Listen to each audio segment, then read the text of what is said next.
నా కంపెనీ పేరు మీరు ఎట్లా పడతారు చెప్పండి.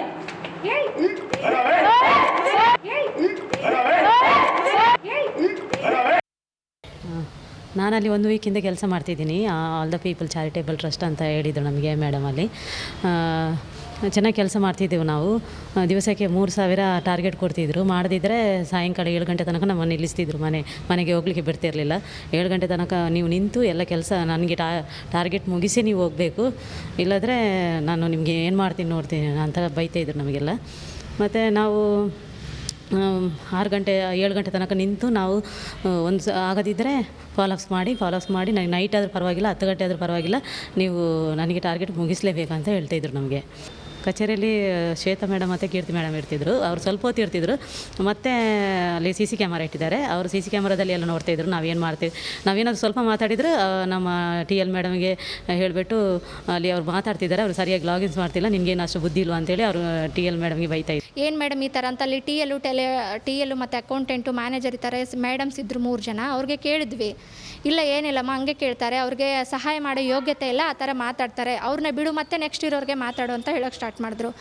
1 ವೀಕ್ ಈ ಥರ ನನಗೆ ತುಂಬ ಇದಾಗೋಯ್ತು ಸರ್. ನನಗೆ ತುಂಬ ಭಯ ಆಯಿತು, ಇದೇನೋ ಫೇಕ್ ಅನ್ನಿಸ್ತು.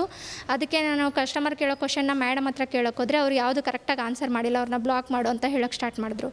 ಅದಕ್ಕೆ ಇದು ಫೇಕ್ ಅಂತ ಅಂದ್ಕೊಂಡು ನಾನು ಕೆಲಸ ಬಿಟ್ಬಿಟ್ಟೆ ಸರ್. 1 ವೀಕ್ ಅಷ್ಟು ಕೆಲಸ ಮಾಡಿದ್ದೆ. ಆಶ್ರಮದ ಹೆಸರು all the people charitable trust ಅಂತ ಹೇಳೋರು ಸರ್. ಅಲ್ಲಿ ಲೊಕೇಶನ್ ಕೊಡ್ತಾಯಿದ್ರು, ಅಲ್ಲಿ ಕೊಮ್ಸಂದ್ರ ಸರ್, ಸರ್ಜಾಪುರ ಹೋಬಳಿಲಿ ಬರುತ್ತೆ. ಅಲ್ಲಿ ಲೊಕೇಶನ್ ಓಪನ್ ಮಾಡಿ ನೋಡಿದಾಗ ಗ್ರೇಸ್ ಫೆಲೋಸ್ ಅಂತ ತೋರಿಸ್ತಾ ಇತ್ತು.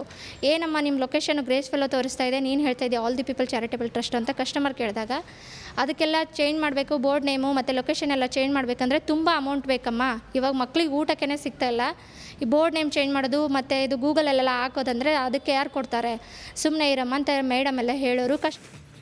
ಪೊಲೀಸ್ ಇಲಾಖೆಯವರಿಗೆ ನಾವು ಮನವಿಯನ್ನ ಮಾಡ್ಕೊಳ್ತಾ ಇದ್ದೀವಿ. ಆ 2 ಹೆಣ್ಣು ಮಕ್ಕಳಿಗೆ ಇವತ್ತು ಭದ್ರತೆ ಬೇಕಿದೆ, ಅವ್ರಿಗೆ ಥ್ರೆಟ್ ಇದೆ. ನೋಡಿ, ನಮ್ಮ ಪ್ರತಿನಿಧಿ ಆನೇಕಲ್ ಪ್ರತಿನಿಧಿ ನವೀನ್ ಲೈವ್ನಲ್ಲಿ ಜಾಯ್ನ್ ಆಗಿದ್ದಾರೆ.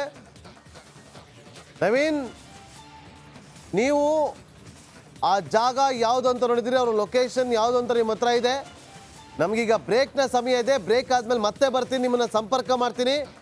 ನಮ್ಮ ವೀಕ್ಷಕರಿಗೆ ಹಾಗೂ ಪೊಲೀಸ್ ಇಲಾಖೆಗೆ ಲೈವ್ನಲ್ಲಿ ಆ ಒಂದು ಜಾಗವನ್ನು ತೋರಿಸಿ.